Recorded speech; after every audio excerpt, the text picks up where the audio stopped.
Hello, and welcome to another episode of the Undiscovered Decade. This is a podcast where we look back 30 years and talk about movies that came out in the month we're in. So we're February 1996 right now. We're actually sort of going to have a double dose of movies this month because we couldn't decide and we could do whatever we want on this podcast. So it's our podcast.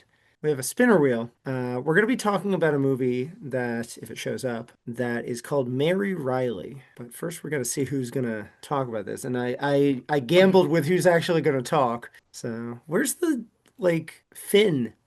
Yeah. Okay, What? good enough. All Oh, it's right. me. Yeah. All right. So if you don't mind telling us the synopsis of Mary Reilly. Sure. So this is based on the Robert Louis Stevenson novel, The Strange Life of Dr. Jekyll and Mr. Hyde. It's set in the 1880s in Victorian England. Dr. Jekyll is working on an experiment. You're not really sure what it is exactly. His staff is kind of hears whispers and other rumblings about what he might be doing in the nocturnal hours of the night. Mm-hmm. One specific one happens to walk in on one of his experiments, this chambermaid named Mary Reilly, played by Julia Roberts, and she gets embroiled in this dual personality experiment in which the character played by John Malkovich transforms into Mr. Hyde at night, who's his violent alter ego, also played by John Malkovich. It's not like he turns into anybody else. Right. Not like our poster boy a couple months ago with Tim Daly and Sean Young. Right. So yeah, Yeah. that's a basic plot. So it's all Yeah. from her point of view. Yeah. It's most people know the traditional story of Jekyll and Hyde, but this is from the chambermaid's point of view. I thought it would be a little more unique in that perspective, but it is kind of a traditional Jekyll and Hyde story. It's as if you've never heard of it, and it is a nice in point, but it kind of she just sort of replaces what I know as the woman he sort of gets embroiled with, right? Lucy, I forget the name in at least the musical, but It's Jesse. Yeah, I Lucy and don't Emma. remember. That's one of my favorite stories and shows and all that business. So it was just interesting to see it from a different perspective. Yeah, how different did it seem for I you? mean, the thing is, it wasn't like because presumably everything else could have been happening around this one. It's just like he's still going on these violent sprees, but you don't see it's not from his perspective in this one. So you're just seeing it's the same type of thing where it's like he's the monster in the house now, rather than like he's not fighting with himself. It's everyone else going like, "What's up with the doctor, man?" Sure. Okay. I can accept that. So And I all liked of I liked these, that.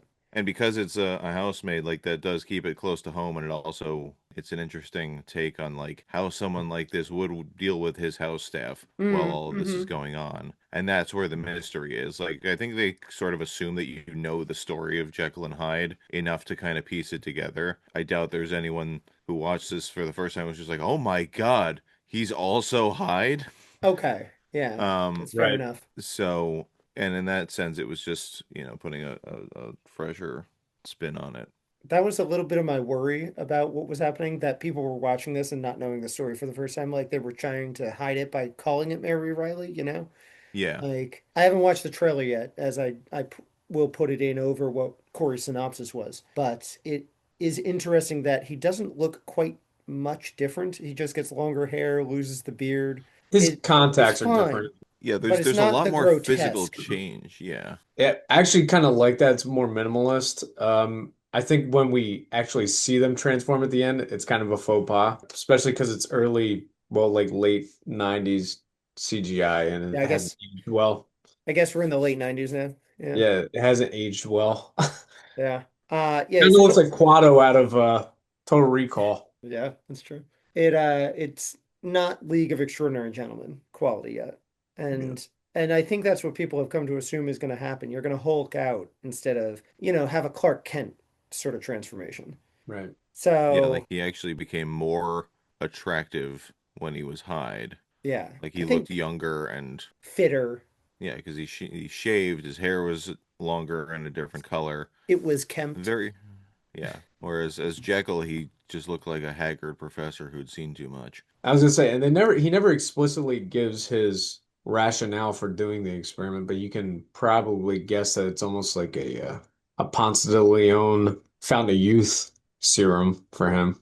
That's what I was Yeah, thinking. yeah. I mean, in the original story, or at least in the musical, he's trying to find a way to cure evil, and so like to do that, he has to separate himself, and then the whole question is like, okay, so you did that. What happens to the bad part? What do Yeah. you do with that? Yeah. Um, and therein lies the rub. But yeah, so I think, but they are never explicit about it in this movie. I think for that, like they're just trying to maintain the mystery, and it could have been, he could have been doing any number of things that just ended in him splitting in two. Side effects may vary. Now, Would have been a better name. as for Mary herself, I thought Julia Roberts was a little miscast, but mostly because she is trying to put on an Irish affectation, and Malkovich doesn't himself. I almost think she could have used somewhat of her normal voice because her performance otherwise was fairly decent. Like her chemistry with Hyde especially is fairly good. One thing about it that is good and bad maybe is that this is maybe the meekest we've seen Julia Roberts. She's always a headstrong, feet first kind of woman. And so I read a review from the Washington Post that was saying, like, this is so out of character, it doesn't seem like it should be Julia Roberts in this role. But I think that's a good point. Like, I think Yeah, that's why they cast her, because it's not what you expect. right. Yeah, I think it's a Um, good acting challenge for her, actually. right. And I'm sure she was looking for her Oscar. She gets a couple years later with Erin Brockovich. She's probably trying to look for something that isn't just Pretty Woman again, you know? But the But accent threw me off a little bit, to yeah, be it was honest. very strange because they shot the whole thing in London with all of the other actors are British except for Malkovich and Roberts. And so it was just seemed Well, Glenn Close isn't either. that's True, true. Right. true. But she But has she was sort at of least the, consistent with her. She's a caricature in this, though. and she sort of has that John Lithgow talent to just seem British without having ever been British, Right. you know? But like she had a consistent accent. So That's you true. know. Yeah. Yeah. Malkovich Um, sounded like he was from Chicago, which I that's don't not mind. I'm trying to say, but like, that's I wouldn't have minded if she just sounded like she was from Georgia, like she is. There would have been a discrepancy because Michael Gambon plays her dad, so. I guess that's fair, yeah. Maybe the fact that it's a light lilt doesn't hurt it too much. I don't want to be so Yeah, I didn't harsh mind it so much. because I liked her performance. I just think the accent threw me off, and I don't want to demerit the entire movie because of that. I got over it eventually, you know? Right.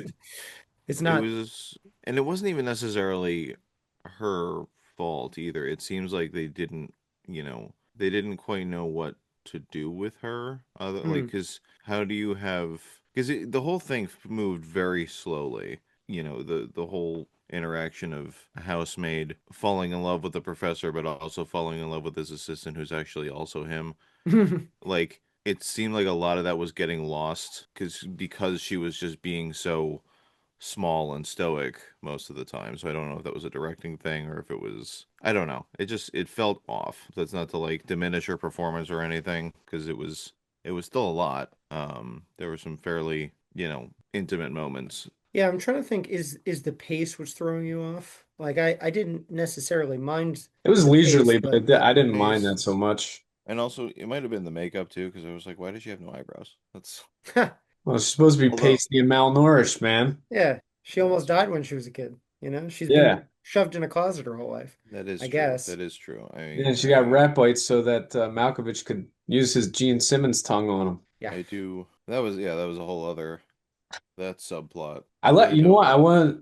I wanted to point out the production design. I really like when she's going down to the laboratory. I really like that catwalk Mm, that she has to go along in order to get into the observation room. mm-hmm. I like the whole observation room. Like everything about Yeah, all of that. his building is neat. Like Hmm. the stairwell to get up to his bedroom is kind of a cool, like the pattern on the floor and the banister is neat, just visually striking. And then the alleyway to get to the whorehouse, it is of course supposed to feel cramped. That part of town is going to be like Right. houses on top of houses. It's just either they found good spots to film in or they built those sets quite distinctly. You know, it really felt like we were living in a London, so I will give them that. I did feel like I was absorbed into this culture, at least a little bit. Yeah, this is also Michael Sheen's first movie. Yeah, He's good. He's yeah, good. The yeah, whole staff is good. yeah. I liked the I'm blanking on her name, but the older woman, she was pretty good. what is her name? Kathy Staff played this woman, Mrs. Kent. And there was the younger one that was always in the same bed. I like how he has such a massive house, but then the two chambermaids both sleep in the same bed. He seems like the most benevolent professor, but he doesn't notice that he only has the one staff bed. But she was funny. She's just always sleeping. Yeah, it was The just other like girl. she was just there to be another female voice, I think. But then just to get that voice, she had to wake her up. Yeah.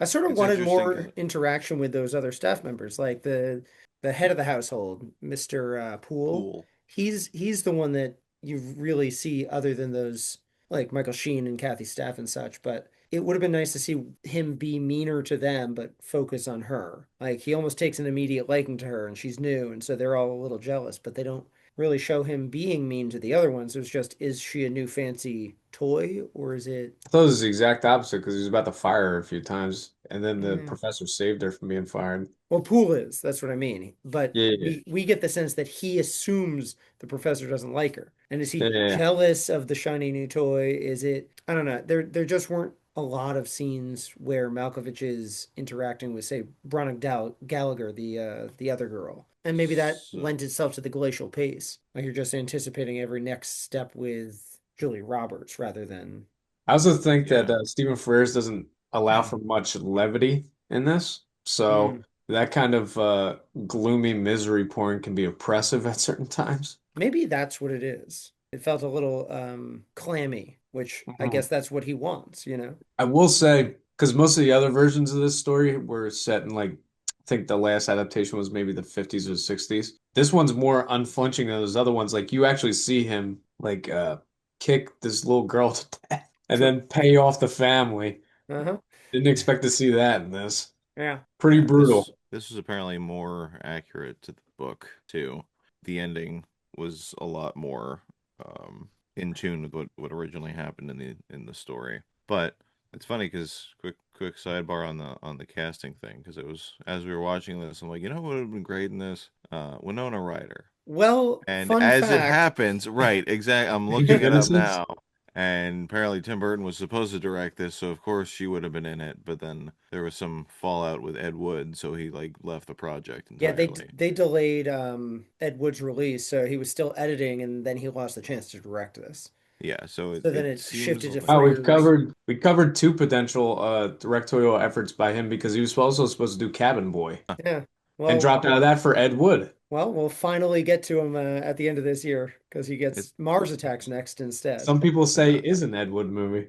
Uh-huh. It seems like this is like, this movie was trapped in development hell for a while, and then there were like 25 rewrites. They finished it in 94. It was supposed to come out in November 95. Yeah, This is at this point a year and a half old. yeah, Like I think she would have done this. I forget what next Julia Roberts did. By now they're on to 2 to 3 more projects, all of them. yeah. But this So, is the other weird thing because also, John Malkovich and Julia Roberts apparently did not get along, which could huh. have also That made tracks. sense with the chemistry Uh-huh. issues. Now, here's the thing that I also found interesting. Could have been Winona Ryder.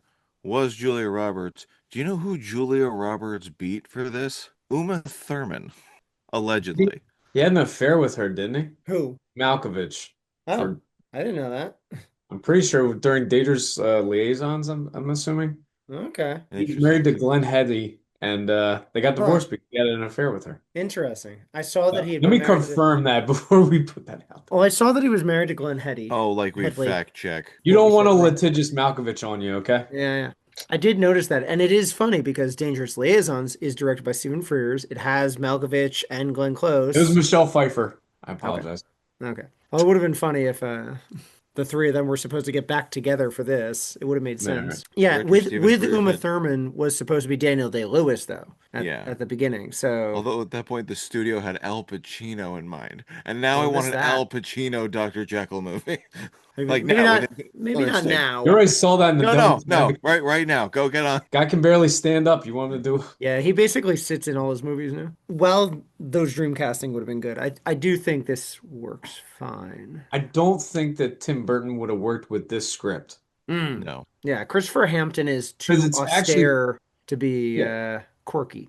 it's kind of stage bound in a way. There's not many sets. It reminds me of the two previous adaptations of famous novels, the Bram Stoker's Dracula and the Mary Shelley's Frankenstein that just Right. came out in the last few years. I was So thinking that as well. this seems like a line of Victorian novels that came out Right. in the 90s. So I feel like it would have gone the campy route that the Kenneth Branagh one did if it was Tim Burton, so I'm kind of glad it wasn't. It was more Stephen Frears was a little more sobering in his approach.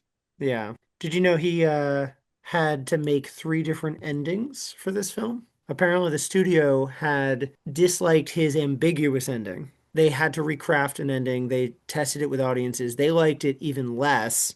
And so they ended up going back to the ending that we have now, which is the ambiguity. So in the end, Frears won, but It's funny because I can imagine this scoring pretty low uh-huh, audiences because they have to have a a real attentive audience. imagination watching this. That's true. I read the Washington Post article that I mentioned earlier about the reviews. They asked him, does he like the film? He said, I think the film is miraculous. And they said, wait, are you happy with it? And he said, well, miraculous is what I said. So I think he's amazed that the studio let it happen. Can't believe they made this. Yeah, I think I like him a lot. He's pretty funny. Apparently, part of this taking forever to come out, they weren't sure exactly how to market this. They had talked to a marketing executive at a rival studio, and they speculated that the trailers that came out illustrate a central problem that seems to have plagued the project from the start. They don't have a clear notion of what the film is about. Right. So I'm curious Yeah, to watch because this it's trailer that I showed. yeah, because it's I interesting because do recall the trailer just had him whispering her name a lot throughout it. Mary Reilly.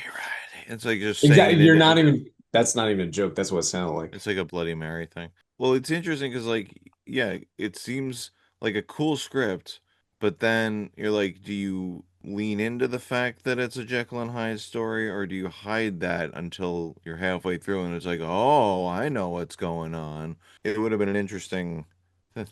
They could have also leaned into that and done, two different versions. I had Hmm. started to think The good maybe, version and the evil version. yeah, I started to The think Jekyll that cut and the Hyde cut. oh, like they release them and you don't know which Yeah, version you get in yeah. Or at theaters, least like like trailer Clue. wise. Yeah. Oh, like the trailers. Okay. Yeah, that would be funny. I started to think if this was going to do something different, would he start to experiment on her, you know? But they never really went that route. I actually think that would have been detrimental because this is sort of a That would have been pretty straightforward. close to that trash movie that we got a few months ago. Dr. Jekyll and Ms. Hyde. Oh, the one we were talking about. Sure. Yeah. Horrible. So she would have ended Um, up looking like Pretty Woman. except that that was a modern day one, so I wonder if it would have worked now. It would have been more like Frankenstein then, trying to make a bride of Frankenstein, you know? Would have been kind of campy. Well, they're doing The Bride coming up, which kind Hmm. of looks like that. Well, that is funny because early on we were like, given that Malkovich is from Chicago, Jeff and I were saying we kind of want a Chicagoland gangster version of this. Ugh, so you'll love that movie. Yeah, I'm looking forward to it. I know you don't like fun, campy things, so It looks abysmal. yeah, it's fine. It's not for you. It's not for me. There is another quote from the Washington Post article that I wanted to point out because it relates sort of to what I was saying about Julia Roberts' performance and how I don't think, like Jeff said, it's necessarily her fault in any way. Frears also insisted on being true to the period, which meant that Robert's character, a lowly servant, is relatively passive through most of the film. That made it hard to activate her for the film's climax. Instead of having a strong character making a dramatic choice between good and evil, the film depicted a reticent character wrestling with obscured choices. So, sure, it's going to be a difficult film. She's not very, yeah, you're right. She's not really proactive. She doesn't intervene, so I get what you're saying. That made me feel better about it because they hang the movie sort of on Malkovich's shoulders, and given that his physical change isn't too apparent, it is mostly his vocals. It's their chemistry has to be seen in nuance in her face. To Jeff's point, I think that she tries her best, but I think Freer's direction, this is what he wanted. So I will admire what he's done here, but I don't know that this is necessarily what every audience wants, and I think that's why it's sort of a bomb. I was gonna say by the end, it's not a female empowerment story. No. Not at all. I mean, she comes to grips with her father's assailment of her, but because Right. she sort of is it's just foisted upon her. But does she really get over it in the end? Well, it's funny. I feel like you could still read the novel and be like, well, she's probably a peripheral character in there, that even though they don't explicitly say so, it doesn't really alter anything from the original source material. So maybe Right. that's what he's going for. Right. They have to stay true to that. They don't want to change the period expectations, Right. the upstairs, downstairs of it. It would have been a little anachronistic for her to actually really feel like she could go do anything after this. I did like it. I just don't think I loved it. Sure. You want to But give grades? sure. Are there any other fun facts you have, Jeff? Let's see. No, I think that was pretty much it. I think Nicole Kidman was in the running at one point. Hmm. Oh, just to All prove, the pale people. just to drive home the fact that Julia Roberts was partially phoning it in. They apparently it was in her contract to have a jet on standby in case she decided to go back to LA at some point. Round the clock. Ran Okay. up 120 grand. Hmm. Well, she had that Like kind of just clout back then. just like enjoy the moment, man. That That's is all I got. probably one of the reasons that this had such a high budget. Now, what did it actually end up costing? Where's Oh, the she was guide? nominated for a Razzie She was there. nominated for a Razzie. Yeah, she ended up losing to Demi Moore for The Juror and Striptease, which we already covered The Juror last month. It, Jur's terrible. Stephen Frears was nominated for a Razzie, and he lost to the director of Striptease, Andrew Bergman. No, that's not. Come on. The good news, it did actually, it was nominated for Best Makeup at the Saturn Awards, which is a nice touch because this is a little subtler Right. than you would typically get in the Saturn Awards. The winner was Rick Baker and David Leroy Anderson for The Nutty Professor, which makes sense. Though that, Understandable. I think that's pretty much all I have. Frears works with a lot of the same people, so the production designer had worked on some stuff he'd done. He had worked on The Elephant Man, which kind of Oh, makes sense. It looks like it looks similar to The Elephant Man, is what I'm trying to very say. much so. But yeah, I think I'd give this a B, a flat B. It's fine. Probably never gonna watch it again, but it was worth watching. I'd always been curious about it. I think I'll go a B minus. Wow, you I think like a B? it's a steamable but somewhat stolid update of a Mm, classic. I still think it's one of Julia Roberts' better performances, just because I don't see the starlet in the performance. So, sure. Yeah, you see and Mary. Malkovich is always good at playing that kind of squirrely duality. We really gotta calibrate our grades because my B is low and your B minus is high. Maybe I'll give it a C plus. B is passing, so. I think D is passing if we're going on those, but I'm going with B. Also, see, Jeff liked it. I Yeah, did. he liked it I more than didn't say I that. didn't. I was just it was I talked to Tristan the other day. He made it sound like you hated it. I no. think We I I was the inferring that pacing I was didn't. off, but we made a lot of jokes due to transition stuff, and there were some moments that we were like, oh, okay, that's I don't know. Choice. I can't even think of any specific examples, but in the moment we laughed about a couple things. So yeah, that Oh, you didn't know count. what? You did a riff tracks for this? We didn't talk about the eel, the obvious metaphor. Oh, right. Like Mm. that's the first scene of the movie when they're prepping an eel in the kitchen Really and gets you into the period. it's supposed to show yeah that and it's also supposed to show how squeamish Mary is and how young and innocent she is. Yeah. I mean, this is just further proof that John Malkovich is a vampire, so It's He true. does look the same now. yeah, like any professional actor, he's timeless Well, when you're bald and like he's that, designed himself usually. that way. That helps, Right, yeah. exactly. Was he bald yet? Um, Is his hair? he can He be. probably had, yeah. He's probably I thinning. He's I probably looks more imagine like Jekyll than Hyde. I imagine the Hyde's probably Hyde a thing was wig. a wig. I don't think that Yeah, I think so. they filmed. Although maybe that's why it went over budget. Rather than film all of his scruffy stuff and then all of his clean shaven stuff, They waited. they waited, went That's back and why forth. that's why it took a year and a half. Yes, they did. They shot it in order. Yeah. Anyway, yeah, it was a B. It was good. Okay. It did better overseas, by the way. Yeah. Yeah, it made 12.9 million total, but it only made Over the 5 pond. here. So it doubled what it made worldwide over what it made domestically. So It's Better over the not pond. my favorite Jekyll and Hyde story, but I appreciate the effort. yeah, it really like people just didn't bother. I again had been reading stuff other than that Washington Post article, but similar ones were talking about how it's everyone was inundated with trailers and commercials the week leading up to it, and it only made two and came in eighth, and then was immediately out of the top 10 and gone. That's February. You Like got to that's put out a gothic horror costume drama. right. Well, Wuthering Heights comes out this weekend. That's Now, different. now before we'll see if Wuthering Heights did anything. But that's a romance at least. This is like This is what they were trying to do with this, though, Mary Reilly. I think mm, they wanted it to be like the deeper Valentine's Day release. well, that's a bad title too, because nobody knows who Mary Riley is. Right. Yeah, Yeah, I don't you're know what thinking you'd want to call this. it's like a Victorian biopic, and then you're like, wait a minute. This also came out after Valentine's Day. It was the end of the month, so I don't Also, it wasn't like that was the thing. If it was supposed to be like a romantic horror, like he was barely interested in anything. He was just like distracted the whole time and not like like a it, true scientist. yeah, exactly. Yeah, Like in love with his he work. understood the assignment. I He's don't in think love the with his producers work. did. What a way to end on it. So downtrodden. What a note. I think of Moving on. the three that you were talking about, of the revivals of like the Universal monsters, I think this is second behind Bram Stoker's Dracula, but there's a significant drop off a little bit in quality. Yeah. And the Mary Shelley's Frankenstein is pretty bad. Yeah. That doesn't bode well if I ever want to watch that. Stick with the Guillermo version. That is good. Still have to see that one. Yeah, you do. Is it on the list? It's definitely on the list. Hmm. It's on the real list. Yeah, I'm looking. Oh, he's got a faux list and a real list. I'm keeping tabs on Jeff. It is not on the list. Being John Malkovich is, though. There we go.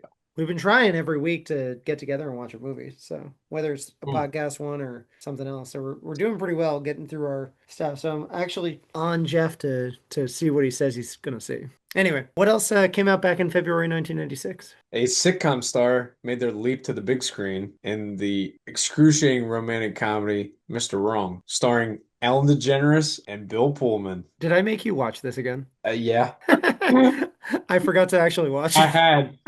I was haunted by memories of this in my youth, and then I had to relive the nightmare all over again.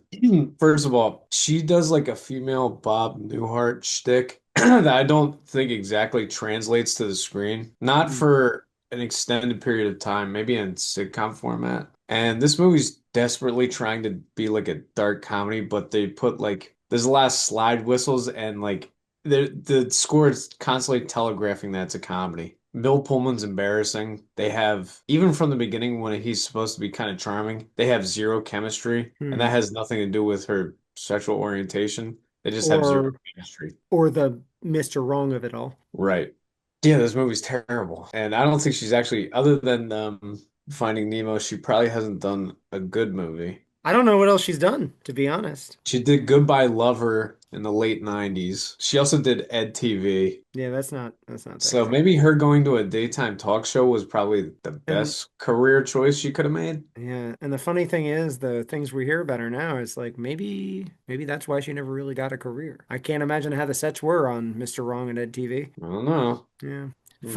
I distinctly remember seeing the trailer to this in front of something we went to see, and knowing I liked While You Were Sleeping, I was like, "Oh, this looks like with that sitcom star and Bill Pullman, that'll be great." And my mom's like, "No, no, we're not doing that." Wise woman. Yeah, Wise. she knew. So a beloved classic from the Adam Sandler catalog came out this month as well, Happy Gilmore. Hey, Which of the early Sandler movies, I don't think holds up as well. really? I don't think so. Again, like in most of these movies, I feel like he's overshadowed by the supporting cast. He Hmm. doesn't get most of the laughs. Hmm. The walk-ons usually get the most laughs. Like Carl Weathers is the most consistently funny thing in the movie as Chubbs, his mentor. Hmm. Now, is that a bad thing, or is that just like Adam Sandler just letting other talented performers he knows shine? That's fine, but I don't think he's particularly funny in the movie, and actually he comes off kind of obnoxious in a way that I don't want to watch him on screen. That's just Hmm. Adam Sandler, though. That's his whole thing.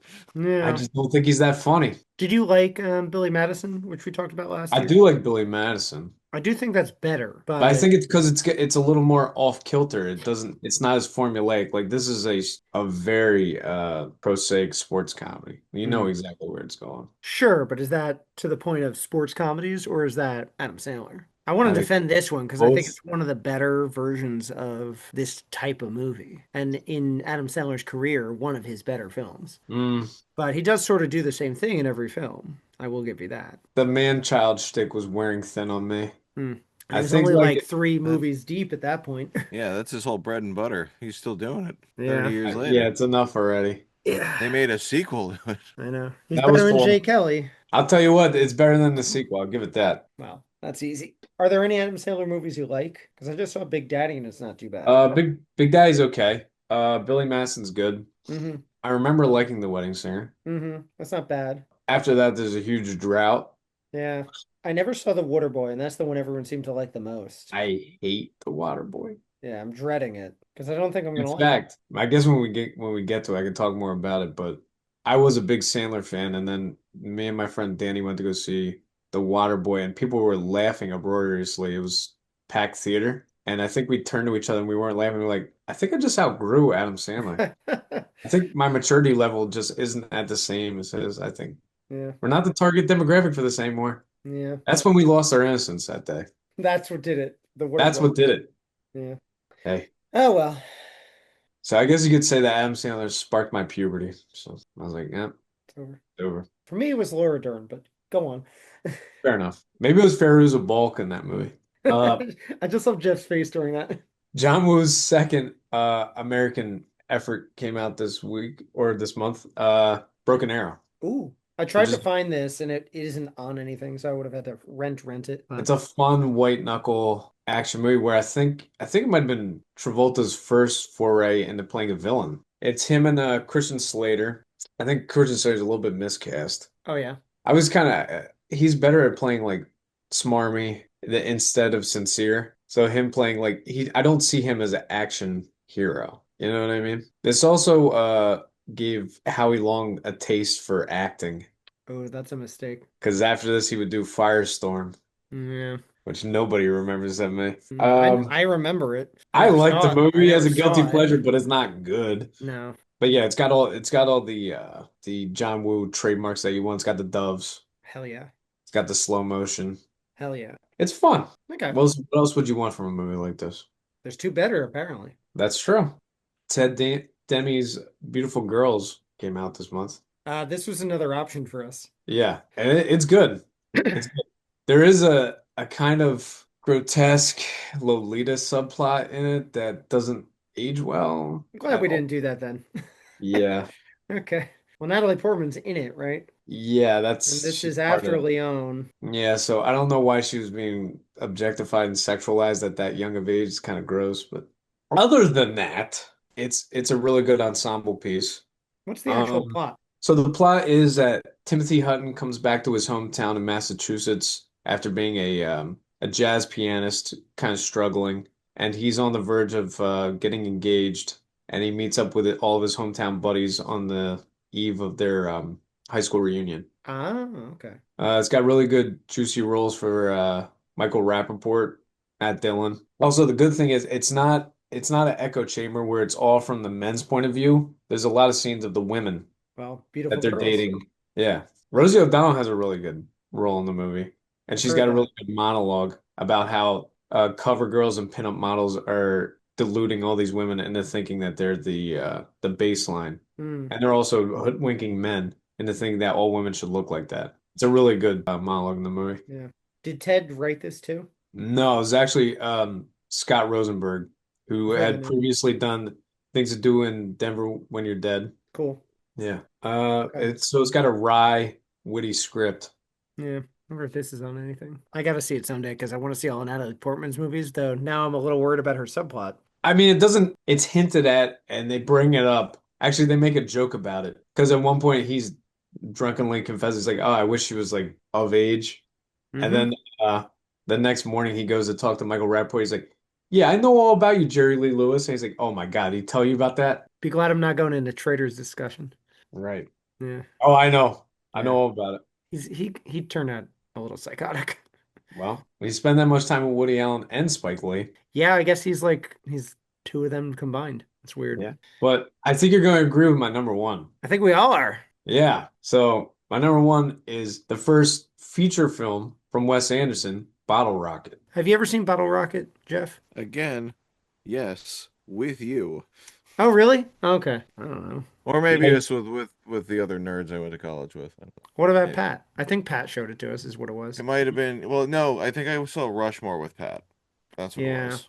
Bottle I Rocket, I think I saw later. So. I swore I rented this on Netflix and just watched it alone, but I could have had people over.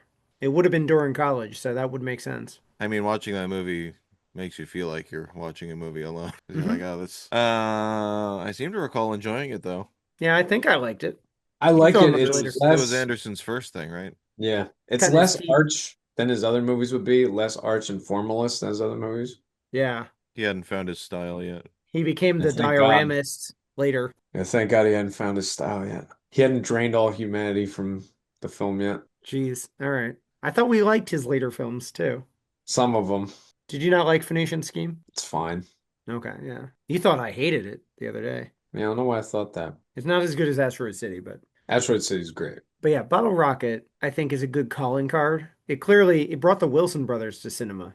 And All three of them. this is one of the last ones that Polly Platt. You've heard of Polly Platt? Okay, yes, yeah, I have. Polly Platt is like the woman behind a dozen different men. Like she's the one that found the book, The Last Picture Show that Bogdanovich had eventually adapted. He discovered Sybil, but she ended up being there when James L. Brooks was making several of his films and helped make sure his studios acquired The Simpsons. So she was an early advocate of that. She was an early Mm, advocate of people like Cameron Crowe and then Wes Anderson. So she's the one that pushed for this to get a theatrical release. Like, let's snatch him up and get the distribution rights and such. So mm. he also, I think, was a family friend of James Caan. yeah, James Caan. I think he just knew James Caan. So lucky in that. But if I'm wrong, then he took a chance being in such a small film at the time. But I think someone like Polly Platt was the one that pushed things along to make sure that sort of kismet happened, you know. But this is one of the last things she was really pushing for. So, Right. but yeah, it's a neat film. It's an auspicious debut. Yeah. It also goes in a place I didn't expect. I thought I Mm-hmm. thought it was going to be strictly about the heist that they're doing, but Mm-hmm. it goes off. It's kind of a hangout movie at a certain point. Yeah. It's what happens to these people in between the heists, you know. Right. They're not all the score where they're plotting every moment. Right. Yeah. I thought that we were going to do have this included with the top five, but I thought it was going to be a little, I don't know. I wanted to discern how the roller coaster of 1996 was going to go. And if we went from comedy, comedy, comedy, we wouldn't have really been going up and down. So I thought comedy, drama, comedy would work because we're going to do another romantic comedy in March. And then I'm like, we're going to talk about it anyway with Cory's films. Let's just talk a little longer about Muppet Treasure Island and have a little longer feature on it than just a minute or two. So I wanted you guys to share your thoughts on the Muppet franchise as a whole. And I honestly also have us talking about the synopsis of this film. So if you noticed earlier, I was going to have us spin this wheel again. Huh. We have some special guests on the wheel. Someone might end up talking about the plot of Muppet Treasure Island. Oh, yes, it worked. Who's Gonzo? I don't know. That's that's what I should have said before we started. Who was going to be Gonzo? Who was going to be Miss See, Piggy? And I thought you just added those to skew the data for the first one. well, it would have been funny if Kermit was supposed to describe Mary Reilly. Well, that he had long hair. Anyway, Dr. Jekyll. I'll just handle this since I believe you did the first month, Jeff, right? Two Sure. by C. I'm just trying to follow your plan here. So No, you we're do just that. talking about Muppet Treasure Island. Oh, Have you ever okay. read Treasure Island? Another literary adaptation, much like Mary Reilly, but from a different perspective. Muppets. The success of A Muppet Christmas Carol led them to believe, let's try to do this again. And it seemed like they were going to have a trilogy of movies that were going to adapt books. This one has the perspective still of a human character, Jim Hawkins, who is growing up in a seaside town in England and believes that his father, who had been a mariner, knew of buried treasure and he'd heard tales of his father at sea and thought that was the romantic ideal of what it would be when he grew up. And it just so happens that a notorious pirate named Bones is residing in the inn that he works. He hears tale of some actual buried treasure and hoping it's real, starts to believe that it could be, especially when one of Bones' old mates comes by, kills him, and says, I need to find a way to this treasure. Slowly but surely, he gets an investor, and they take to sea. And not all is what it seems. The ship's cook is actually the notorious pirate, in this played by Tim Curry, Long John Silver. Dun dun And dun. slowly but Oh, surely, ah, they make their way to the island. They find some buried treasure, and shenanigans yeah. ensue because not everyone is human. Most of them are puppets or Muppets. The captain is filled in by Kermit. They make up a character for Miss Piggy that wasn't really in the novel. Much like Christmas Carol, they have Gonzo and Rizzo along for the ride. They're not narrators this time, but originally they were planning to have both Gonzo and Rizzo be Jim Hawkins instead of narrator. And then when they thought that might be too much, they realized having a boy would be a good perspective for children. So then they had them be his best friends. So it's kind of like a trio. They're along for the ride in the same way that Dickens was in Christmas Carol, like the Dickens Gonzo. So it's kind of like a best of both worlds situation there. Then other characters like Sam Eagle is the first mate, and their Sweetums is there. Oh, Fozzie is the investor. I think that's pretty much all our major characters. The band is around, much like they were in Christmas Carol for Fozziewig's party, but they don't have actual parts that correlate to Treasure Island. But it's really just an excuse for them to go on a pirate adventure. The other choice I read in trivia was that while they were trying to figure out the next Muppet movie, they were thinking either a medieval King Arthur type story or pirates. So I wouldn't mind seeing a medieval one, like a Knights of the Round Table situation with Kermit being King Arthur, Piggy's Guinevere. It makes sense. I don't know why we And we don't can just do that. we Yeah, that's can get true. it again. We can still do that now. It's coming back. Yeah, I think it's ripe for humor that era too, but pirates are good too. I mean, we just had Cutthroat Island, so I don't know that this was the wisest choice, but I think this is a better film. Well, yeah, And that's not because that's too like, hard a leap to make. But yeah. I saw a funny quote. I think it was Michael Caine said it. And he was like, "Now you got two choices when you're in a Muppets movie when you're the human. You can either be the human or you could be like Tim Curry and be one of the Muppets." And he hams it up. And he chews that scenery so good in yeah, this. his laugh is iconic, and just whenever he's Ah, doing something diabolical, it's like comfort food, weirdly. But there's so many things Hans that use Zimmer gives an appropriately bombastic, epic score to this too. that's true. They had some decent music in this, like original songs. Oh, you know who else is a really good human character in this is Billy Connolly. Yeah, he plays Billy Bones, the original pirate at the end. I Really wish he good. was in it more, but he's pretty funny. Yeah, it's Barry Mann and Cynthia Wheel, who had been successful songwriters in the 70s and 80s, and they did a couple decent songs. I like their song when they meet the pig natives, where there's a fun fact: the king of the pig natives is named Spam. Did you catch that? I did not. Yes. And Yeah, yeah. apparently they got sued. Yeah, the Hormel Foods Corporation sued them for using the name Spam for one of the pigs. There we go. There was a note after the trial for failure to prove damages, noting one might think Hormel would welcome the association with a genuine source of pork. Classic judgmental burn. Yeah. You know who I Judicial. actually liked? Another human character? That pirate that's behind your shoulder there. He was pretty funny when he'd show up. There's Tim Curry, but next to him, there were a couple of his Is that Judd Hirsch? no, but No. yeah, Oh, he does look like him. Shut A hers. little, Yeah. little bit from that Yeah. angle. That guy was pretty funny in his few moments. There were a lot of unique pirates like the Polly Lobster.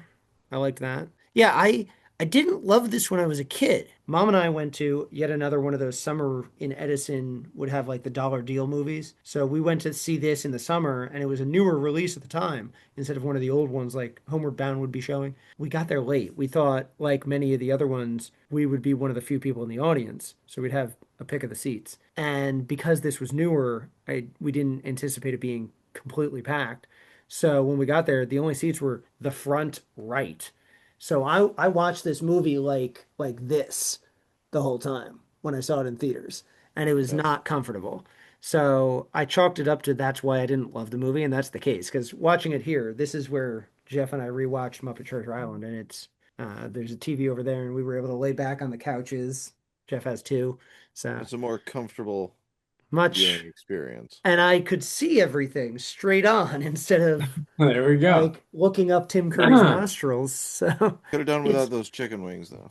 oh, they Or were what? good What though. the hell do we have? We had chicken tenders. It was that Mm. there's a good place around here. It was a fun movie, and I think if I'd seen it comfortably when I was a kid, I would have loved it just as much as Christmas Carol and watched it a couple more times. Not Wow. not wait another 30 That's years. deep I think praise. it's also interesting because like I remember seeing this as a kid. I remember loving it, but like I didn't watch it as frequently, and I think because obviously Christmas Carol you watch it every Christmas. Like Hmm. that's a traditional thing. There are very few times when you're just like, I need to do my annual rewatch of Muppet Treasure Island, which actually a friend of mine does. He rereads Treasure Island every Mm. year, like around his Wow. birthday, because he's obsessed with pirates, and he probably has an annual viewing of this. But that's why I'm like, I didn't remember as much about it because I haven't seen it as frequently. But you know, Yeah. This didn't do that well, and then Muppets from Space was the next one, right? Oh, Muppets from Space really plummeted the franchise.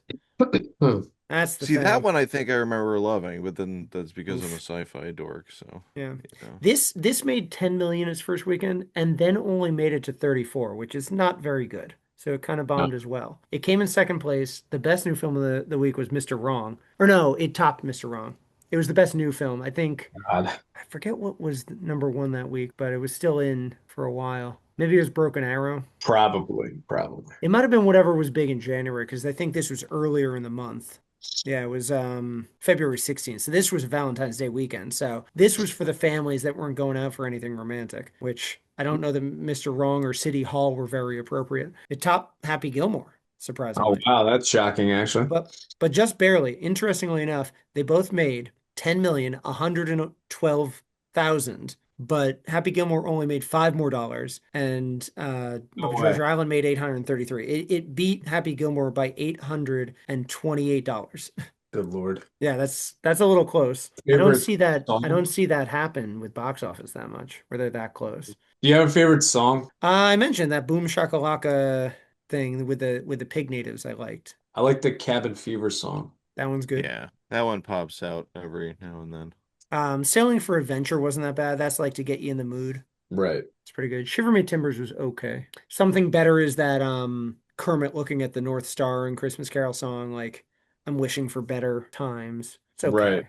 I think everyone's appropriately cast, Muppet wise. I remember liking Sam Eagle when I was a kid because I thought it was funny that he's like, "Oh yeah, I'm on a mission," but he's like been tricked into leaving the boat behind. I like how they don't coddle this for kids either because Billy Connolly has that fatal heart attack. He's like, I thought this was supposed to be a kid's movie. Oh my God, he actually died. Yeah. Well, I'm gonna go through his stuff now. And then they abandon the body, Yeah. Yeah. ransack. Yeah, that's for Jennifer Saunders to find. Have fun, kids. Ooh, spooky. I think Muppets in Space was a good idea. I don't know if it was just the timing or what, but or maybe the execution. I remember while reading research on this that a lot of the original cast members, obviously Jim Henson had died, but Dave Gells, who plays Gonzo, has gone on to do things. He's the only one. Frank Oz and Jerry Jewell sort of dropped off after this, and especially Muppets in Space, they retired from doing any of their performances. Frank Oz wasn't performing Miss Piggy or Fozzie anymore. It was Kevin Clash, who primarily had done Elmo. He'd done Splinter for Teenage Mutant Ninja Turtles. He was the actual performer, and so he was getting more into all the Muppets. Well, Frank Oz still did the voice. He wasn't performing anymore. So I don't know. It's just maybe there was some spark lost on Up in Space. Like they were all done themselves. I don't know. I You think there's also a problem with like you I don't want to say you don't want to demystify things, but I don't want to know Gonzo's origin. Well, researching for this, I saw that apparently when they first drafted Muppets in Space, the ending was supposed to have them, the aliens that come to find him, they reveal themselves to actually be something else. And they said, "Oh, we just modeled ourselves after you because we kept watching the Muppet Show." And so then he's still something else. They don't Okay. know. So that's a better ending. That would fix pretty much any problem with Muppets in Space. Right. I think it would have been just fine for them to do some Star Trek riffs. I mean, they're already doing pigs in space, but just have a full-length version of that and have Kermit and Fozzie and Gonzo come along, you know? But I wonder if, and it's a cult classic and we might talk about it. We'll certainly talk about it. I don't know if we'll cover it, but Galaxy Quest is a Ooh, better version of what I think Muppets in Space wanted to be, Yeah, right. you know? which a perfect film. David Mamet says so. Mm-hmm. Well, I mean, I thought it before Mamet had his hands on it, so Yeah, okay. Right. I do think that I we like Muppets. we can reclaim Muppet Treasure Island and say it's almost as good as Christmas Carol, and why not have an adaptation Yeah. of something else like What King Arthur? I'm my glad we picked what, this because now we have just discussed two Robert Louis Stevenson adaptations for the month. We did, and actually, I wanted to point this that's out. true. Yeah. Do you know who helped write this with Jerry Jewell and Brian Henson? No, James V. Hart, who was the screenwriter for Bram Stoker's Dracula, look at that. brings it back full Full circle. circle now. Yeah.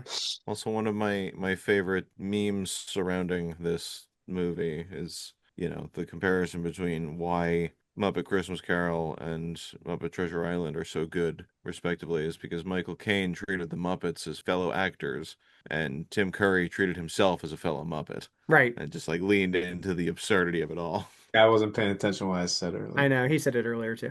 You did? Oh, I'm Yeah. sorry. He Well, did the you can same cut that thing. out. Since you mentioned that, I'm just going to go ahead and do the other fun fact I had about James V. Hart. Later in his career, around the 2010s, he did another pirate adaptation. He's as obsessed as your friend is with pirates. He did a show called Crossbones, which is supposed to be about Edward Blackbeard Teach. And do you know who played Edward Blackbeard Teach? John Malkovich. Oh, So the He screenwriter of Muppet sounds Treasure less Island less made a pirate movie intimidating. with Mary Reilly's Jekyll and Hyde. Less nice. intimidating. So Okay. these two films came together in 2012. Yeah, I was happy with watching this again though, for sure. And Okay. I wanted to ask, do you guys have a favorite Muppet? For years it was Gonzo. And then I was really into the catfish from that one revamp and Oh, what is his Muppets name? Tonight. Yeah, there were a couple of new No, ones is it that is it do we have a favor or do we have one that we identify with? Oh, okay. Yeah. Oh, I mine goes with both. Okay. Yeah? I like Rolf Okay. Yeah. because he's got a dark, cynical sense of humor. So the catfish, the business catfish is named Clifford. Yes. Could not have I held a don't know gun what to that my head is. and gotten me to get that. Yeah, he was supposed to be the new star of Muppets Tonight. They had the Yeah. prawn in this. Yes. They were trying to do Pepe. a lot more fish related Muppets for some reason. Why? Yeah, Yeah, I did Pepe's not. good. I hate Pepe. I would love to say Rolf, but for years I liked Rolf mostly because he was fun and played the piano. I liked that he was Jim Henson's favorite because Right. they sort of retired him, except for like spot on inserts in things. I've grown to realize I like Sam Eagle. He's my Yeah. favorite moment in Christmas Carol. Very, very funny. Like it's the American way. It's the British way. That's I'm probably my favorite joke in that. And he's funny in this, and he was good in the new special. I don't know if you guys have I watched have that. seen the new special. Yeah, haven't he's seen it yet. he's the It, bartender in the Jeff, man-child scene. I think you'll like it because Seth Rogen, the executive producer, knows not to tinker with the formula. Yeah, Yeah. So he doesn't revamp it. He doesn't do that Yeah, he thing just that I does think the same thing, which is perfect. That's what you need to do. he isn't that doesn't what they do a did with Muppets Tonight. Muppets Did now? Hmm. Was try to do the backstage they were trying to interview. do like The Office, Yeah, Yeah, and Muppets they Now. they broke But Kermit and Piggy up. No, no. Muppets, I just remember Just do the Muppets variety Tonight because show. I saw Muppets Tonight before I saw the Muppet Show, and it was kind of like it was still a variety show, but it was just a different format because they were trying to be all new millennium about it. like Mm-mm. an SNL. Yeah, kind of. But as far as like favorite Muppets, I've always been partial to Bunsen and Beaker. Oh, they're funny. Yeah. Yeah, they're good in this new special. They have a good They moment. They were the Yeah. ones, and actually I would love to see this turned into a parody movie one day, but there was a Reddit thread years ago where someone posted it was just like, given their respective talents, abilities, and behaviors, which Muppet do you think would be able to successfully assassinate Hitler? And I'm like, this is what the internet was made for. This kind of discourse, because then there are people like going through balance charts and alignment charts and trying to figure out like, and it became a legitimate discussion, and it was just one of the most Who fascinating things I've ever seen. who was the result? Well, Do you no, that's remember? the thing. There was no real Okay, answer so because there could be everyone had anybody. yeah, Yeah, yeah, everyone yeah. had their own reasons as to Well, mostly why the someone would be. This is the true lasting legacy of the Muppets is that people are able to they feel like they know them all so well that they can argue these, ridiculous points about their personalities just for the sake of a bit. But, that's not to say I would love to see like the Muppets Operation Vanguard or something or well, Valkyrie. the first thing I thought was Statler and Waldorf sitting in the Inglorious Bastards balconies, laughing their heads off at a fire. Yep. Yeah, they're always fun. They're actually so there's a theater in Jersey down near the shore. I think it's the Strand, but they have a little retired balcony up there where they have life-size Statler and Waldorf puppets just stationed there permanently, That's cool. which is I do pretty think funny. this is a thing that's like timeless. It's been around for 50 years now, and there's several generations that are just like, yep, Muppets live with us. Yeah. They could do no wrong. Muppets walk among us. And that's the whole thing. Like there've been interviews where people are like talking about working with the Muppets, and it's just how difficult it is to actually talk to, like, they think that they're talking to the puppet as opposed to the puppeteer. Who's like under it, And so breaking his hip. there was a great story once where they were trying to, like, Kermit was in for an interview or something, and they were wondering why his audio sounded so terrible. And it was because they were pointing the microphone at the puppet and not the puppeteer. So it's like the voice is coming from the wrong place. Yeah. But it's just that's how immersive the whole thing is, and why it's lasted as long as it has. And I would love to play a Muppet one day.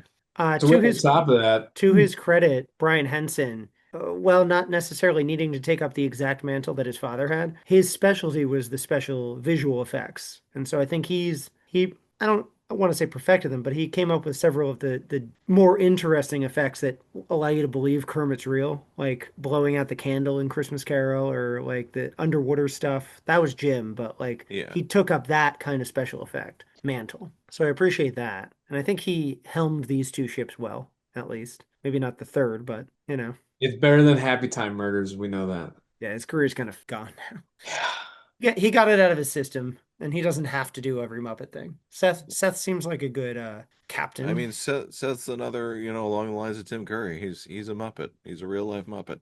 Yep. And I think it takes one to know one. And I Hmm. Right. think Seth can handle it. Yeah, he has a good bit in this special. You'll see. Yeah. Now I might just want to go watch that now. Yeah, I knew You you were should. gonna It's want short. to. It's only a half hour. It's good. So on top of that, do you have a favorite Muppet movie? I think I know what Tristan's is, but Well, we can all have the same one too. I think Caper might be my favorite. Just because Charles Grodin looks like he actually has chemistry with Miss Piggy. He's so good. Christmas Carol. Yeah. Yeah. I mean, Christmas Carol is the best, though. The Muppet Or Take movie itself, Manhattan. you can't go wrong. Yeah. Yeah. Best cameos too. Yeah. I do like the newer two too. I watched Yeah. Muppets Most Wanted on a plane a year or two ago, and it's not Real really good. any worse than the 2011 Muppets. That one's great too. I think it's better. You think Most Wanted is better than the Jason Segel one? Yeah, because I don't like Walter. Oh, well, Walter's still in Most Wanted. I was about to say I don't mind his addition. He's better than Clifford. Yeah, I want to think about this the rest of the day, but we got to move on. Yeah. Yeah, anyway. Oh God. Yeah, Poster we're at the boy. Yeah, fuck. let's do some poster boy. You only have two today. It's I'm fine. awake. Only. I'm here. But if you're here, then that means. Uh-oh. That looks like a Victor Fallon movie. Okay. Okay. So it's really just a bunch of dudes on a sailing ship. Not Muppet Like, Treasure Island. no, this looks like a frat party gone terribly wrong. I'm just gonna throw it out there. Is this Point Break? No, this isn't No, Point this Break. is after Point Break. Because they're clearly on.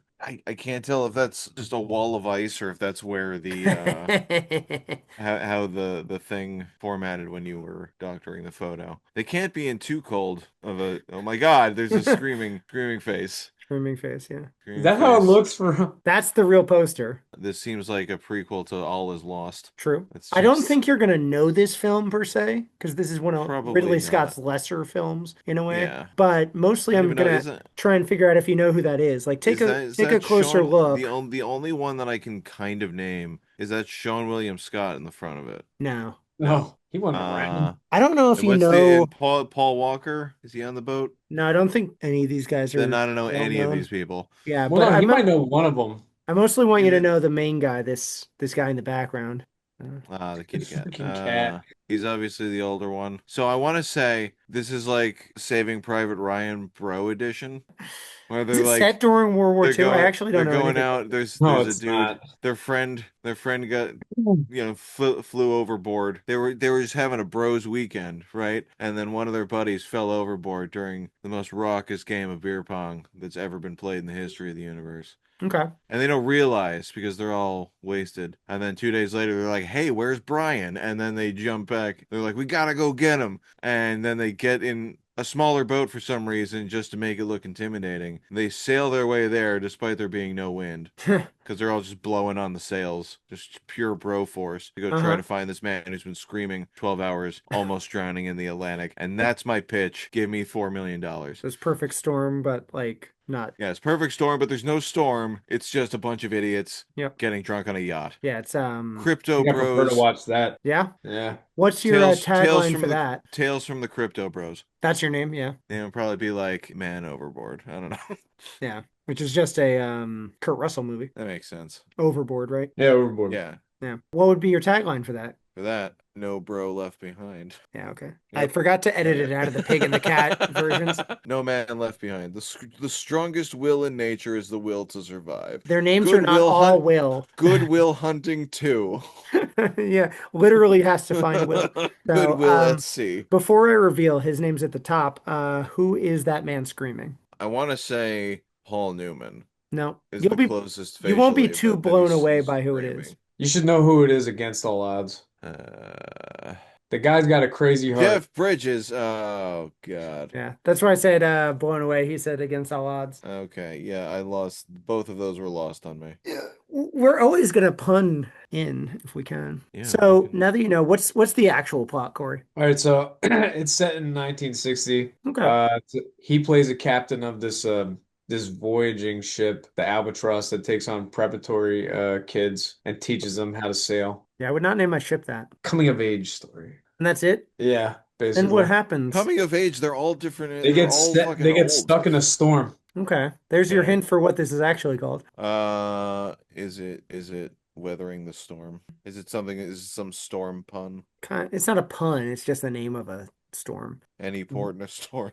What are all of them? This is how you're gonna Sailor. use the hint. A sailor storm? This is the worst hint you can give. I know. All right. White squall. Yep. Oh God. The hit Ridley Scott film White Squall. Not Of at all. course. Of course. Yeah, this bombed This bombed. I. This is his second bomb in a in a row. row, yeah. He was on What the was the outs. last one? 1492 Conquest of Paradise. I think the next thing he's got coming up is G.I. Jane, which is Ooh, another bomb. yeah. For a second, Yeah. I thought. Thankfully, he has Gladiator. Yeah, that's really what saved him. You think that's why he never actually won director? Or did he win for Gladiator? He's just like I he's thought that was just Soderbergh for gradually Traffic. Soderbergh's year. gradually paring down. Like his formula is just him trying to pare down the amount of shirtless dudes on the Mhm. poster. Like Mhm. that's what you need to get down to. Yeah, Turns out man. it was just one. He just needed one. He just needed Russell Crowe and Yeah. a lion. Yeah, it's true. No water in Gladiator. That's what it should be. No, right, exactly. Less water, less shirtless dudes. Like just tweak the formula, Yeah. and then go from there. I was gonna say the only kid you might recognize in there, and I can't even see it. Oh, I see him. Balthazar? Right next to, because Jeff Bridges is also on the poster. He's the one all the way on the right. The Oh, one that's right next. who that is standing up? Yeah, that's Jeff Bridges. Doesn't look like him at all. And the one right next to him in the shirt is Yeah. Ryan Felipe. Oh, I did think I recognized him. Okay. Okay. Oh, I think I know what this one has actually. Yeah? You actually Oh, know it? nice. Okay, cool. So it's clearly it's a podium with some microphones draped in red, white, and blue bunting, and then another ribbon coming from the top and a wire. Clearly something to do with America or the president or some America. some sort of thing, or maybe France. I don't know. No, I think it's backwards for France. Blue, white, red, yeah. And then it's a nice blue sky behind them. And nothing evaporating into the sky. No divot in the sky itself. Look, I just have to say, looking at this image, given everything that's happened in the past couple of years, has a very different connotation now. Like if this were made today, it would probably be like fight, fight, fight, and we would never see it because it would be released alongside a Melania movie. But yeah. Ugh. But it would make a lot of money. I'm just gonna take a wild guess. Is this Dick? No.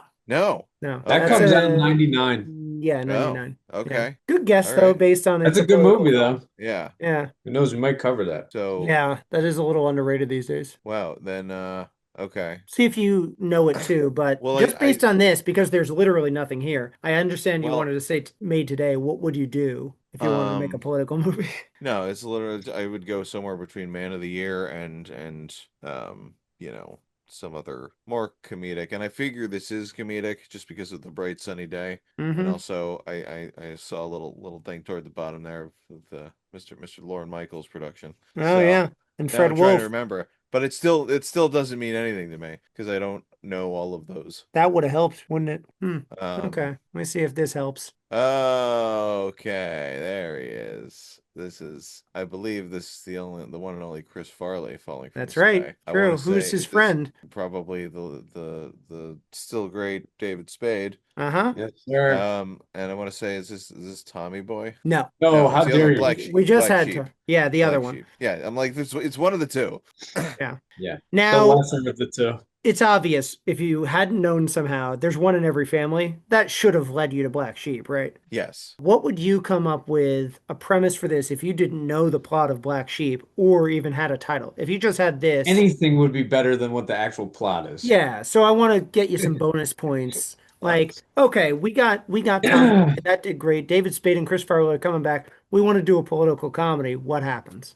Son of a politician is trying to get into the family business, but they're just really fucking bad at it. It's just And isn't Tommy that what Boy. the actual plot is? No, that's Tommy Boy. No, That's the plot of Tommy Boy, essentially, just in kind of, yeah. manufacturing. He's not going to be good. He's He, supposed to be the heir apparent to what's his name's company? Not sure Brian what's the name. Dennehy, Yeah, Brian Dennehy. David Spade is enlisted to like get him into shape. chaperone him.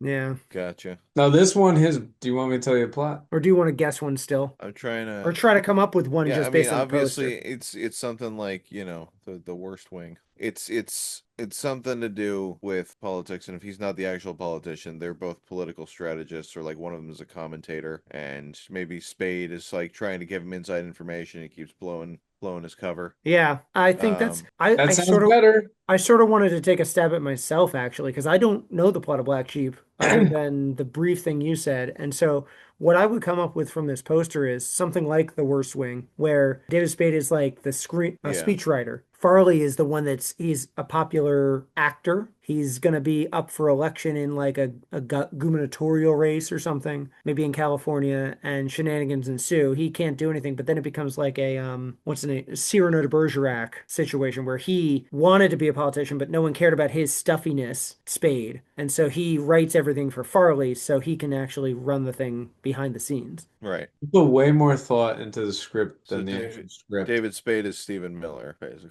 Right. Yeah. He's the true evil mastermind here. Yeah. But maybe it's not evil. He's genuinely like he loves Yeah, politics and he wants to help people, but everyone always wants a doofus right. because that's the good face. And he has to learn, like, well, maybe he has good ideas too, Chris Farley. And he's the people you want to help, isn't he? Yeah. Damn, So, I wish we got what you guys were pitching. uh-huh. Yeah, we got it. There's a funny backstory about this. Okay. So Farley was contracted to do another movie with Spade after Tommy Boy was a big hit. He was offered Cable Guy first before Jim Oh, Carrey. right. But Paramount was like, if we get his script out and he approves of it in the allowed amount of time, he has to go do this and he's got to pass on Cable Guy. So Fred Wolf had to quick write a treatment and a script Okay. that wasn't complete. Farley had a lunch with Spade and he goes, I mean, I don't think the script's too good. I mean, maybe we could make something out of it, but I'd understand if you passed on. He's like, nah, I think the script's actually pretty good. We should do it. Just to screw with Farley. So he had to turn down the Cable Guy and go do this. What a fuckhead. Wow, He would have been good in Cable Guy. what a bitch. It would have been good. It would have been a drastically different movie. Probably wouldn't have been as dark. Yeah. But would it have Yeah. been good? Probably. No. You don't think so? Carrey's pretty good in that Would movie. Spade have been Broderick's part, I assume? No, it wasn't. It was strictly for Farley. Mm. I'm sure Broderick would have been somebody else. Now you want to see real fireworks? Same movie, but replace Broderick with Farley. And so it's Jim Carrey It's and Jim Chris Carrey Farley. and Chris Farley, and just That'd have been absolute interesting. unhinged nuclear chaos. That'd have been interesting. Yeah. Putting two, like, there is no straight man. It's just It might have worked. yeah. Could have. I like the Cable Guy that we got. Yes, it's perfectly fine. Yeah. It's fun I need to watch in that a one dark again. way. No, but the premise for this is Tim Matheson plays Farley's brother who's running for governor, and Oh, okay.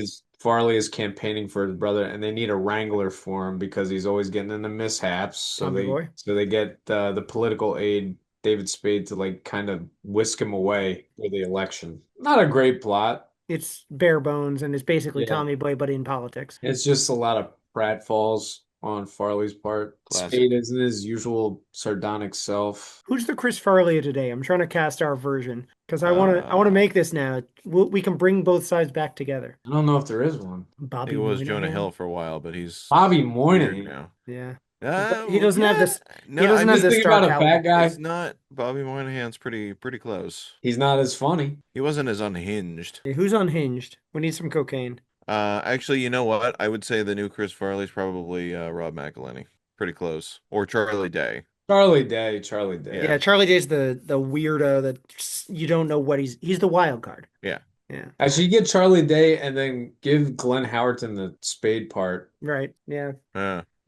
Uh, These people don't know what they want. Right. You force feed them someone like him. Yeah. I think you might have something there. Yeah, it's not bad. Okay. Well, Hey, I'm gang. gonna I'm gonna collect this for the end of our podcast and tell us all the movies we came up with, We're Looking gonna have a forward. whole pitch deck by the time we're done with Yeah, this. we'll finally make movies in 2030. So we're gonna go with picks of the month for Mary Reilly, likely. I wasn't sure if we would do something with the Muppets. We actually covered Frank Oz back in our What About Bob episode. And I was actually curious what you guys think you picked, because this is kind of fun. Do you want to show us your tattoo, Jeff? What? You said I have a tattoo of Audrey too, so I think I should go with Little Yes. Shop of Horrors for Frank But it's Oz. on my leg, and I don't feel like doing that sort of Yeah. flexibility right now. Yeah, You guys can yeah. just use your imagination. The fun thing that happened right before that though was both you two in sync said Little Shop of Horrors, trying to claim it for picks of the month. Yeah. So that was the cool moment. And then you said, I have a tattoo, so you got it. And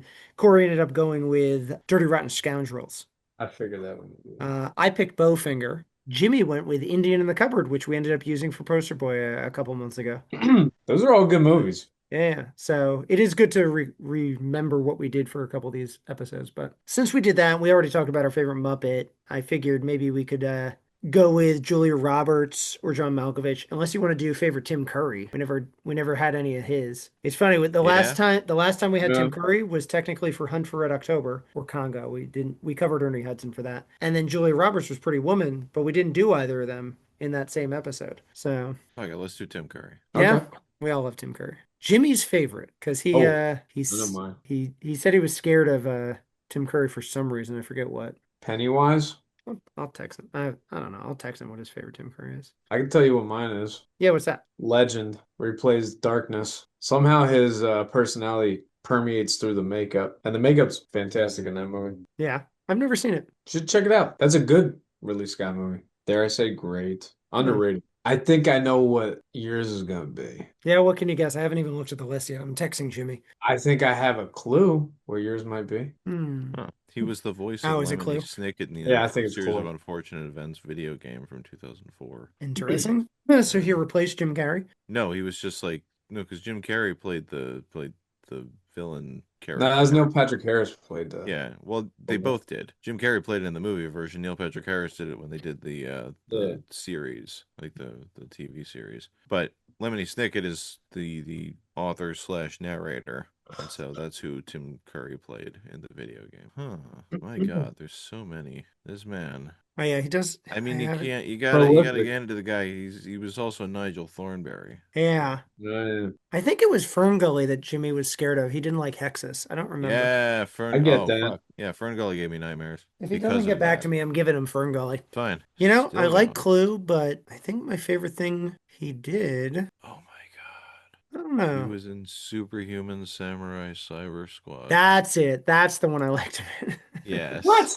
Yeah. Okay, so Power Rangers had a couple of knockoffs, like VR Troopers and Superhuman Cyber Samurai, Yeah. which No, Cyber included Squad with an S. You're not Oh, yeah, legitimately Cyber Squad. picking that, are you? the fun thing. It was the younger brother of Joey, what's his face, the kid that was on Boy Meets World later. The main kid in that show, they all had Zords, essentially, that would go into the internet or the cyberspace or whatever. The name of the main kid's Zord was Xenon, which I got a fish this year in 1996, and I named my fish Xenon. Yeah. It was one of the things because I was like, this was 94, 95, so I was like 5 or 6. Mhm. But I was just like, it was one of those things like, oh my God, they're going inside a computer. Yeah, And it it was was cool. basically like, so quick sidebar. There was another TV show around this time called Reboot that was, Yes, similar. took place. It was Reboot. computer generated. It was the first fully computer generated TV show cartoon, and it took place in a computer. A few years ago, Netflix tried to revamp it. Reboot. Yeah, they tried to reboot, and it was fucking terrible because it was literally just like their version of it was there are these kids that get whatever powers that make them Tron into a computer. This was like a proto version of that, only this was not, where it's kids getting little robot medallions or whatever that enable them to fly into cyberspace and save computers. Yeah, I do think VR But- Troopers was the better of the rip-offs, but I did like Tim Curry in this. Can I read you his villain name? Sure. Yes. It was KiloCon, for it was short for kilometric knowledge base animate human nullity. This explains so much about us. Uh-huh. But Yeah. also, funny story, since we're talking about Power Ranger knockoffs, the original Japanese show that Power Rangers came from finally ended this year Oh yeah, I just saw that after last like night. 50 years Yeah, yeah, on yeah. the What's air. it called? Super Sentai?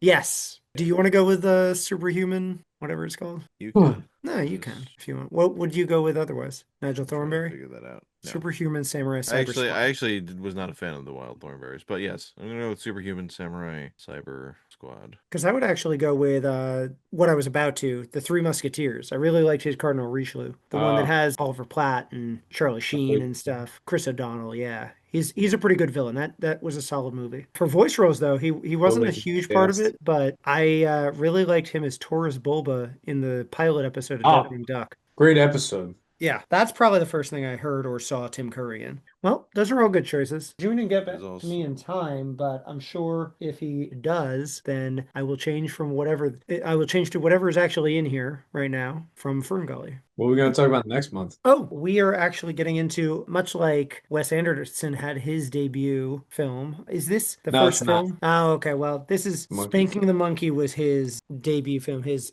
calling card, but the follow-up film from David O. Russell, a nice little romantic comedy called Flirting with Disaster. Was this like a dark comedy? Yeah.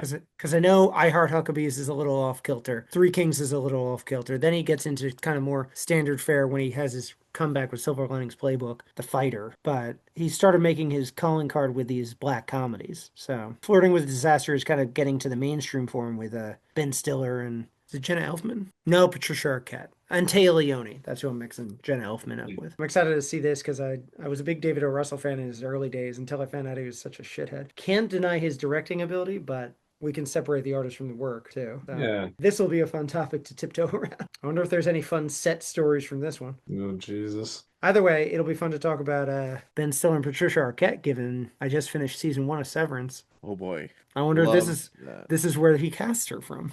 They're probably Possibly. friends. But no, to get the real Severance experience, you can't watch season 2 for 2 years. Okay. You need to suffer like the rest of us. Nope. Next month we'll be flirting with disaster. Go along. I'm New England. Football, baby.